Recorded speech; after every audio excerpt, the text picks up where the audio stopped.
He said okay to me. All right, go ahead. Yeah. Thank you. Appreciate it, Mr. Tepper. In terms of Bryce Young, I want to jump back on what Mike said earlier about Bryce.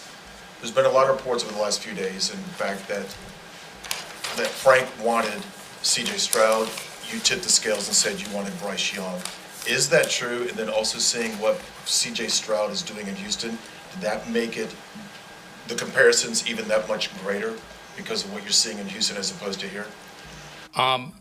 Just the way our processes go here, and I'll just answer this really plain. On all those decisions, whether it was a head coach, whether it was Bryce, I don't really vote on those decisions until the last piece. Okay, so those decisions are made by, in the case of by the football people. Now, look, everything that's right and everything that's wrong here ultimately is my fault. Okay, I have the final say. But as far as those decisions, whether it's Franch Reich or it's Bryce Young, those decisions were made, and in the case of Bryce, it was almost, I believe it was a unanimous decision on the coaches and the scouts, and very strong opinions at the time. Now, it's been reported, and we talked about it. Originally, we were going to go with the number 2 pick, and we thought we would get CJ because we thought the Texans were going to pick Bryce. And listen, we preferred Bryce. He was our number 1 pick. We had a lot of conviction. In answer to your questions, it's just not the way the process was done. The process was done the way the process was done. And again, even though if there was a process with 5 people in the room and the way the votes came in, it was Frank was the first choice, I always could veto that choice. And even if it was Bryce and the votes came in unanimously in this particular case, I could have vetoed that choice. In both cases, I supported both choices, okay? I'm just going to say that I supported both choices. I supported the coaches, I supported the scouts, their unanimous opinion, and I supported Franch Reich. So whatever's good, bad, or indifferent is ultimately because the buck stops here, and I take full responsibility for everything. But that's the way the process runs. And just one last thing, and then we're going to go here. As far as Bryce Young is concerned, I cannot say this, for myself, and I think everybody in this building would share this sentiment. We are totally confident in that pick. Okay, I think the people that made that pick first, would be totally confident in that. Some of them you could ask.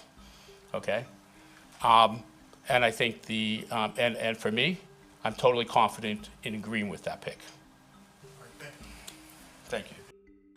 Okay, so it's been a pretty couple hectic days in Carolina for team owner David Tepper. He just fired Franch Reich and all his coordinators and assistant coaches after 11 games, and now the Panthers will be on the hook for an estimated $9 million for the next 3 seasons, which works out to about $25,000 a day just for Frank himself.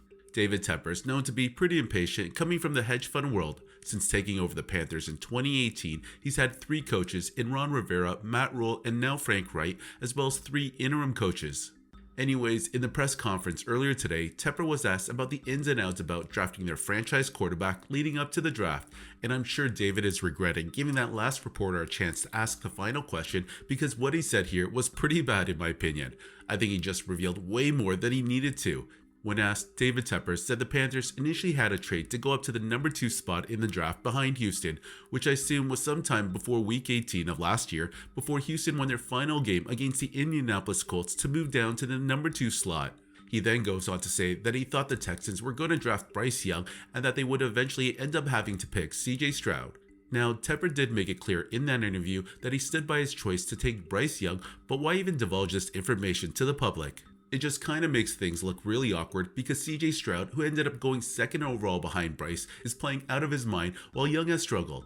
Just putting that out there that the team maybe had to fall back on their initial pick and take CJ was a terrible decision made by Tepper. This is just making Bryce Young look kind of bad in a way for bringing up this in the middle of the season. As a member of the Panthers organization, at no point do you want to be even mentioning the name CJ Stroud in any conversation with Bryce Young. Like I mentioned earlier, Stroud is playing at an elite level in his rookie year and is in the midst of having one of the best seasons by a rookie quarterback in NFL history. Heck, there were even talks about him being in the MVP conversation. Anyways, social media went pretty wild after this press conference, with many condemning what the Panthers team owner had said. Here are a few of the top comments. One user tweeted, "If I was Bryce, I'd demand a trade and this guy should leave the NFL." Another guy wrote, "No way would they openly say this mid-season. This is a disaster. How embarrassing for Bryce." And finally, why in the actual world would they ever admit that? So yeah, you can see what the general consensus was here from that press conference. Fans were pretty shocked to hear those words come out of the team owner's mouth. On top of that, in the first part of that question, the reporter asked about whether David Tepper had vetoed Franch Reich's pick of CJ Stroud prior to the draft. Tepper didn't really answer that question in my opinion, which just kinda shows you that the main problem in Carolina might actually be team owner David Tepper. Man, if this was actually how it went down in the draft, what a colossal mistake that is looking right now. The Carolina Panthers gave up a king's ransom to get the #1 pick from Chicago. They basically gave away what looks to be next year's first overall pick, a first round pick from this year, DJ Moore, and more draft picks. This will surely go down as one of the biggest misses in their franchise history if things don't turn around quick. The Panthers currently sit 1-10 in the NFC South in 4th place and will need to start putting the right pieces in place for Bryce Young to succeed if they have any hopes of righting the ship. Anyways, what are your thoughts on what's going on in Carolina?